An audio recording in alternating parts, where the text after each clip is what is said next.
राधे राधे।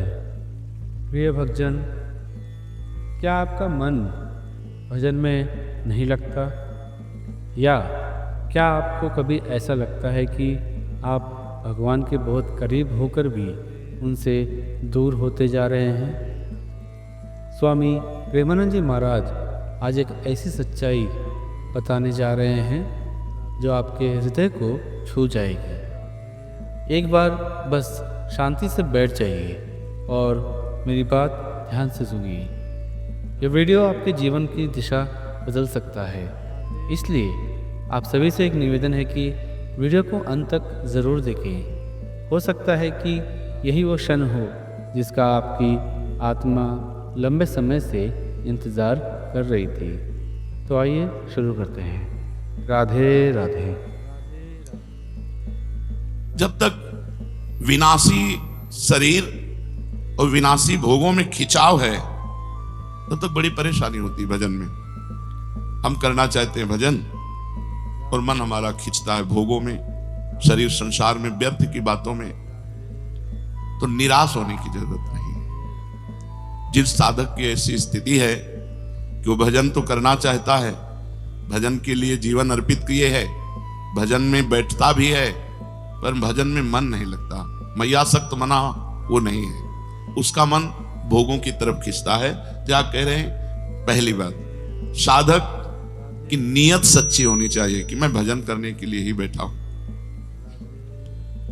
जो भगवान के नाम का जप करने के लिए नीयत उसकी सही है, मैं भजन करना चाहता हूं, अंदर से चाहता है भजन करना चाहता हूं, पर ये दुष्ट मन बार बार विषयों में, व्यक्तियों में, स्थानों में ये भटकता है, उसको अच्छा नहीं लगता, पर वो मन को वश में तो कर नहीं पा रहा, इसलिए मन जा रहा है पर उसे अच्छा नहीं लगता। यह है सच्ची नियत का साधक। वो भजन करने बैठा, उसका मन भोगों में जा रहा है, उसको अच्छा नहीं लग रहा, जलन हो रही, ये क्यों जा रहा है? बार बार वो प्रयास करके अपने मंत्र को, अपने नाम को चला रहा है। उसने जो ही भजन के लिए बैठा तो भगवान ने भजन करने के पहले से ही उसको अपना मान लिया भजनानंदी। यहां वर्णन करते हैं कि जैसे कोई धनी आदमी किसी को नौकरी के लिए लावे, लेबरी के लिए, और कहते यहां तुम बैठो, हम काम बताएंगे, और पूरा दिन हो गया उसको कोई काम नहीं बताया, तो शाम के 5 बजे जब वो चलेगा, मालिक से कहेगा हमारे 500 रुपया दीजिए। कहेगा किस बात के? बोले बैठने के। आप हमें लिवा के लाए, आपने कोई काम नहीं बताया, अब हमारी तो दिहाड़ी आपको देनी पड़ेगी। तो ईमानदारी से उसको 500 रुपए लेबर को देने पड़ेंगे, क्योंकि वो तो आप बुला के लाए और कहा यहां बैठ जाओ, वो बैठा है, अब आपने कोई काम नहीं बताया तो कोई काम नहीं किया, पैसे आपको देने पड़ेंगे, पेमेंट आपको देना पड़ेगा।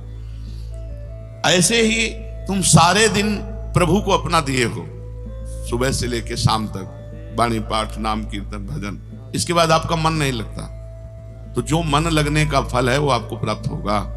भगवान बेईमान नहीं है, भगवान ईमानदार है, और भगवान सर्वज्ञ है, जानते हैं कि ये मेरा भजन करने का प्रयत्न कर रहा है, पर मेरी दुरंत माया के कारण इसका मन भजन में नहीं लग रहा है, तो भगवान उस साधक को भजन का वैसे ही फल देते हैं जैसे फल मन लगने पर। क्या फल मिलेगा? उसका मन लगने लगेगा। भजन का फल क्या मिलेगा? उसका मन लगने लगेगा। पहला, ईश्वर अनुग्रह, यह अनुभव होगा उसको, मेरे ऊपर भगवान की बड़ी कृपा है, मेरे ऊपर भगवान की बड़ी कृपा, श्री जी की बड़ी कृपा है, ये बार बार अनुभव होगा। भगवद अनुग्रह अनुभव पहला। और दूसरा फल क्या होगा? भगवान की सत्ता में अपने को लीन देखना, ये फल मिलेगा। जो ईमानदारी से भजन करने में बैठता है पर मन नहीं लगता, तो मन ना लगने पर भी उसे कुछ दिनों बाद ये अनुभव होने लगेगा कि श्री जी की हमारे ऊपर बड़ी कृपा है, और फिर श्री जी की मधुर महामंगलमय रूप में वो लीन होने लगेगा, अपने आप मन उसमें लगने लगेगा। इसमें भगवत जो दर्शन है, इन इंद्रियों की ताकत नहीं है कि भगवान के दर्शन करने, जो अभी इंद्रियां हैं, नाम जप के द्वारा, मंत्र जप के द्वारा इनका मार्जन होता है, इनमें चिदानंद ताकत आती है इन इंद्रियों में। स्थूल इंद्रियों से भगवत रूप दर्शन नहीं किया जा सकता।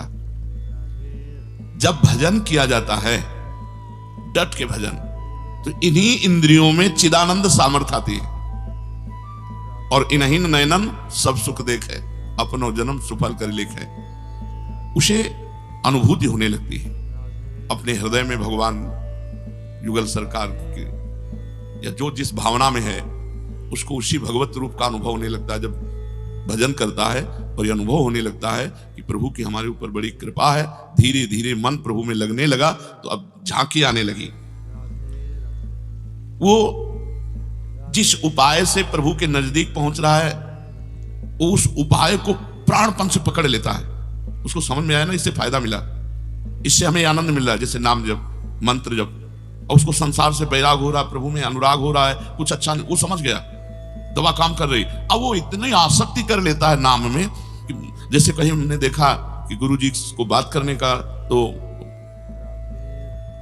बड़ी रफ्तार से चल, तो क्या पहले नहीं चालू था? क्या नहीं, पहले मानसिक चालू था। देखा बात कर रहे हैं कि छूट न जाए, तो उपांशु में फौरन उपांशु में आ गए। सिद्ध महापुरुष भी तद विस्मरणेन परम व्याकुलते थी। प्रभु का विस्मरण होने की भावना मात्र में इतनी व्याकुलता पैदा होती है, आप समझ नहीं सकते। एक अंदर विशेष प्रकार का कष्ट होता है, क्यों छूट गया, ये क्यों रुक गया, मैं क्यों इतने मिनट खाली रहा। मंत्र चल रहा है लेकिन ठीक अनुभव नहीं हो रहा, तो भी उससे संतोष नहीं हो रहा। वही आंखों में दिखना चाहिए, कानों में सुनना चाहिए, वही हृदय में चलना चाहिए। ये आसक्ति, ये फल मिलेगा बैठने मात्र का। मन नहीं लगता, आप बैठते रहिए, एक दिन आपको ये फल मिलेगा कि हमारे ऊपर प्रभु की बड़ी कृपा है और आप मंत्र में, नाम में तल्लीन होने लगेंगे। जिस सामर्थ्य से उसकी स्थिति ये पहुंची है, उसमें उसकी आसक्ति हो जाती है। राधा नाम में, निज मंत्र में, राधा वल्लभ सिंह हरिवंश नाम में जिसकी उस वृत्ति चली और उस वृत्ति से उसको ये लाभ मिला, उसमें उसकी आसक्ति हो जाती है। अब जो मन का विजय पाना बहुत कठिन कहा गया है, अब उसकी एकाग्रता बन गई, क्योंकि मन चाहने लगा कि रुके ना। समझो, जैसे जैसे भजन आपका बढ़ेगा, मन चाहने लगेगा कि भजन न रुके। जब मन चाहने लगेगा भजन न रुके, तो अब मन को रोकना नहीं पड़ेगा, अब मन स्वयं भजन पकड़ेगा। वैसे कुछ दिन भजन तुम पकड़ो, फिर तुम्हें भजन पकड़ लेगा। वृंदावन की विशेष महिमा है, यहाँ फिरे स्वागत आपने, भजन गहे फिरे बाह। पर कुछ दिन डट के भजन करना पड़ेगा। सच्चा वैराग्य और दीर्घ काल तक, दीर्घ काल माने बहुत लंबे समय तक भजन का अभ्यास, इससे ये सिद्धि प्राप्त होती है। स्वयं भजन चल रहा है, अपने आप भजन चल रहा है, वो केवल देख रहा है, सुन रहा है, बस शांत। जैसे जैसे शोरगुल आवाज होती है, वैसे वैसे मंत्र की ध्वनि और जोर से होती है। उसकी मंत्र ध्वनि में अंतर नहीं, अगर अंतर पड़ने लगेगा तो टिकेगा नहीं, वो तुरंत हटेगा, क्योंकि उसकी जो बात बनी है वो उस अंदर के चिंतन से बनी है। अब वो अंदर का चिंतन नहीं छोड़ सकता, उसके लिए बहुत बड़ी बात है। अंदर का चिंतन छोड़ना मानो प्राण निकल जाए, ऐसा कष्ट होना होगा, इसलिए उसे वो पकड़ लेता है। सच्चा वैराग्य, तरह तरह के विषय भोग उसके सामने उपस्थित किए जाएं तो भी उसके अंतर्वृत्ति बाहर भोगने के लिए नहीं आती। इतना अंतर में, नाम जप में, मंत्र जप में मन लग गया कि बाहर भोगने के लिए नहीं आती। उसकी तनिक भी भोग में मन की प्रवृत्ति ही नहीं रह गई। भजन में जब एक एक शब्द पीछे, जब साधन करते करते उसको झलक आई, इंद्रियों में चिदानंद पावर आया और झलक आई, तो इतना आसक्त होने लगा कि इसी भजन से ये बात बनी, ये आनंद मिला, उसकी भजन में आसक्ति हो गई। अब उसकी आंतरिक इतनी आसक्ति है कि बाहर उत्तम से उत्तम भोग उपस्थित होने पर भी भोगने की रुचि नहीं है। वो अंतर्वृत्ति में युक्त होते हुए खाता पीता, सोता जागता, चलता फिरता, कहीं भी आसक्ति नहीं है, मन की तनिक भी प्रवृत्ति नहीं।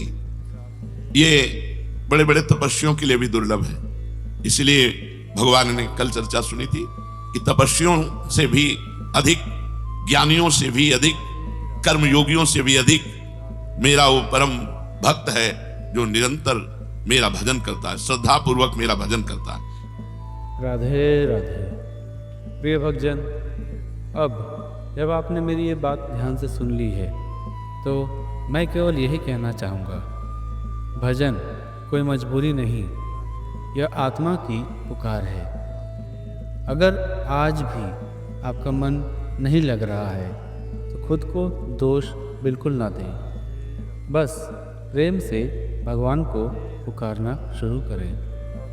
हर दिन थोड़ा थोड़ा ही सही, लेकिन भक्ति की ओर बढ़ते रहें। यही मार्ग है, यही समाधान है। स्वामी प्रेमानंद जी महाराज की वाणी सिर्फ शब्द नहीं होती, वो जीवन के भीतर से झकझोर देती हैं। अगर आपको आज की ये बातें ज़रा भी सच्ची लगी, कुछ महसूस हुआ, तो इस वीडियो को एक लाइक ज़रूर कीजिएगा, शेयर कीजिएगा उन अपनों के साथ जिनका मन आजकल भक्ति से भटक गया है। शायद ये संदेश उनके लिए भी हो जो कोई राह खोल दे। और अगर आप चाहते हैं कि ऐसे ही प्रेम भरे, आत्मा को झकझोर और देने वाला प्रवचन आप तक समय समय तक पहुंचता रहे, तो सब्सक्राइब ज़रूर कीजिए हमारे चैनल को और बेल आइकन दबाना बिल्कुल मत भूलिए। अंत में बस यही कहना चाहेंगे, भजन में मन लगाना मुश्किल नहीं, बस शुरुआत करनी होती है प्रेम से। आपका दिन मंगलमय हो। राधे राधे।